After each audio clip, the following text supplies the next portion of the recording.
आधार. अमावस्येची रात्र होती. बाहेर वादळी पावसानं थैमान घातलं होतं. त्या काळ्याकुट्ट अंधारात कल्पिता निघाली होती. पाय वाटेवरच्या कच्च्या रस्त्यावर दगडाला ठेचाळत तिची पावलं रक्तबंबाळ झाली होती. कशीबशी ती त्या डोंगराच्या कडेला येऊन पोहोचली. खाली खोल दरी होती. तिनं आकाशाकडे पाहिलं, देवाला दोन्ही हात जोडले आणि ती उडी घेणार एवढ्यात तिला कोणीतरी मागे खेचले. एका दणकट हाताने तिला सावरले. तिने त्याच्या हाताला झटका दिला. तो ओरडला तशी ती घाबरली. तिचा एक पाय दरीच्या कपारीवरच्या दगडाच्या फटीत अडकला. त्याने तिला जोरात ओढलं आणि नकळत ती त्याच्या बाहुपाशात विसावली. क्षणभरात तिने स्वतःला त्याच्या मिठीतून सोडवलं. तिच्या अश्रूंचा बांध फुटला, पण त्याने बोटांनी तिच्या गालावर ओघळणारे अश्रू अलगद टिपले. डोंगरावरच्या एका दगडावर त्याने तिला बसवलं. त्याच्या तोंडून शब्द बाहेर पडले. वेडी आहेस तू? काय करायला निघाली होतीस? तिचे अश्रू काही केल्या थांबत नव्हते. तो म्हणाला, फुटू दे बांध तुझ्या अश्रूंचा, तरच तुझ्या दुःखाचा निचरा होईल. त्याने मान खाली घातली आणि तो विचार करू लागला. खरोखर हिने किती सोसलंय. तिच्या डोळ्यासमोर भूतकाळ तरळत होता. लहानपणापासून एकाच चाळीत राहणारा तिचा बालपणीचा मित्र विशाल. एकाच शाळेत एकाच वर्गात ते दोघं होते. तसे दोघंही अभ्यासात हुशार. BSc पदवीपर्यंत दोघे बरोबर होते. तिला पुढे शिकण्याची इच्छा होती, पण घरात वडीलधाऱ्या मंडळींसमोर तिचं काही चाललं नाही. तिच्या चुलत मामाने एका श्रीमंत बापाच्या मुलाचं स्थळ तिच्यासाठी आणलं आणि अधिक तपास न करता घाईघाईने तिचं लग्न उरकण्यात आलं. तिचा नवरा महेश तसा दिसायला चांगला होता, पण श्रीमंत बापाचा लाडावलेला एकुलता एक मुलगा असल्यानं घराबाहेरच तो जास्त राहत होता. रात्री तो पिऊन यायचा, तिच्यावर संशय घ्यायचा आणि तिला मारझोड करायचा. तिच्या आईवडिलांची परिस्थिती जेमतेम होती. ती सर्व मुकाटपणाने सहन करत होती. तिला 2 लहान गोंडस अशी एक मुलगा आणि एक मुलगी होते. मुलगा श्रेयस आणि मुलगी स्नेहा तिचे जीव की प्राण होते. घरात म्हातारे सासू सासरे, माई व आबासाहेब, 2 दीर संजय व सुजय आणि एक नणंद आरती असं भरलेलं संयुक्त कुटुंब तिचं होतं. घराची सर्व जबाबदारी तिच्यावरच होती. खानदानी श्रीमंती असल्यामुळे घरात कोणीच काम करत नव्हतं. माई व आबासाहेब एका खोलीत, तर संजय आणि सुजय दिवसभर घरात TV आणि DJच्या तालावर नाचत राहायचे. तर आरती वेडसर असल्याने दिवसभर भातुकलीचा खेळ खेळत पसारा करून ठेवायची. कल्पिता सोशिक होती, लाजरी बुजरी होती.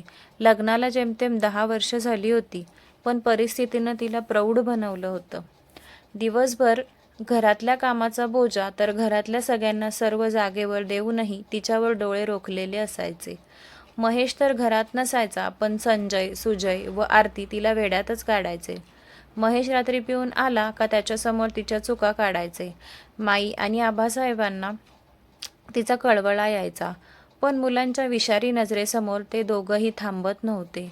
दिवसामागून दिवस जात होते.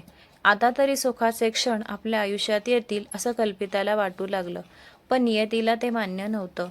एक दिवस रात्री अचानक माईंना हृदयविकाराचा झटका आला आणि हॉस्पिटलमध्ये नेण्याच्या आतच त्यांचा मृत्यू झाला. महेशला आईविषयी जिव्हाळा होता. आई अचानक गेल्यानं तो अधिकच दुखावला. आपल्या बायकोनेच आपल्या आईला मारलं असा त्याचा गैरसमज झाला आणि तो कल्पितावर अधिकच राग काढू लागला. आईच्या अचानक जाण्याचा धक्का त्याला सहन झाला नाही. तो अधिकच संशयाने तिच्याकडे पाहू लागला. घरात दररोज कोण येतं, कोणते पदार्थ घरात शिजवले जातात, त्याच्या सततच्या पाळतीने कल्पिता वैतागली. त्यात संजय आणि सुजयनं व आरतीनं अधिकच भर टाकली. आता तिला घर तुरुंगासारखे वाटू लागले.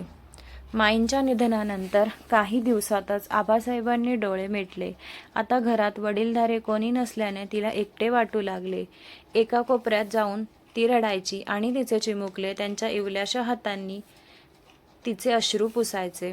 तिचं मन अनेकदा बंड करू लागलं, पण आई वडिलांचे संस्कार तिला शांत राहायला लावत होते. पण नियतीने तिच्या आयुष्यात काही वेगळंच आखून ठेवलं होतं. महेशच्या डोक्यात सैतानी कल्पना थैमान घालत होती. या घरात तुझी बायको देखील बरोबरीचा हिस्सा मागेल अशी एक शंका महेशच्या मनात उतरवण्याचं काम महेशच्या भावांनी, संजय व सुजयने आणि आरतीने केले. एक दिवस असा उजाडला. कल्पिता सकाळी लवकर उठून बाकीचं घरकाम आटोपून किचनमध्ये नाश्ता बनवत होती. तिची दोन्ही मुलं अंगणात खेळत होती. ती संधी महेशनं साधली. महेशने मागून तिचे दोन्ही हात पकडले तर एका धीराने अंगावर रॉकेल ओतले. दुसरा काडी लावणार इतक्यात कल्पिता सावध झाली. तिने महेशच्या हातांना जोरात झटका दिला. घराच्या मागच्या दरवाजातून ती जोरात पळाली. पाठलाग होईल म्हणून घरापासून दूर एका पडक्या मंदिराचा तिने आश्रय घेतला. जीव मुठीत धरून एका कोपऱ्यात ती लपली. अंगावरच्या एका साडीवर ती बाहेर पडली होती. घरी जावं तर तिची वाट पाहणाऱ्या तिच्या चिमुकल्यांशिवाय दुसरं कोणी नव्हतं. दिवस कसाबसा तिने घालवला. सांजवेळी ती निघाली. ती पायी चालत होती, पण तिला पाठीमागून कोणीतरी तिचा पाठलाग करत असल्याचे दिसले. आता अंधार गडद झाला होता. कोपऱ्यावरच्या खांबाला लटकलेल्या दिव्याच्या आधाराने ती पायवाट चालत होती. तिच्या मागून पाठलाग करणारी व्यक्ती तिच्या जवळ पोहोचली. तो महेश होता. त्याने तिचा हात धरला आणि तिला तो म्हणाला, "चल घरी." ती म्हणाली, "सोडा मला." तिच्या विनवणीकडे त्याने लक्ष दिलं नाही.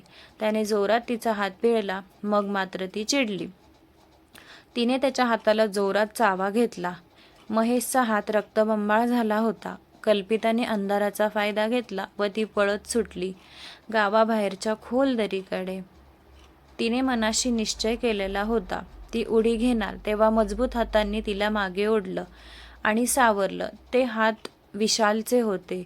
विशालने तिला समजावलं की तुला जगायचं आहे, तुझ्या छोट्या मुलांसाठी. तो समजावत असताना तिची नजर नकळत त्याच्या नजरेला भिडली. त्या नजरेत तिला दिसला त्याग आणि प्रेम यांचा संगम. विशालच्या रूपात तिला मिळाला होता मैत्रीचा आधार. पदवीपर्यंत शिक्षण घेताना ते दोघं बऱ्याच वेळेला अभ्यासाच्या निमित्तानं एकत्र यायचे, पण फक्त मैत्री एवढंच दोघांच्याही मनात होतं. अचानक कल्पिताचं लग्न ठरलं आणि झालंही. त्यावेळी मात्र विशालला हुरहुर वाटू लागली होती. तो एकाकी पडला, पण अनेक चांगले स्थळ येऊन देखील त्याने लग्न केलं नाही.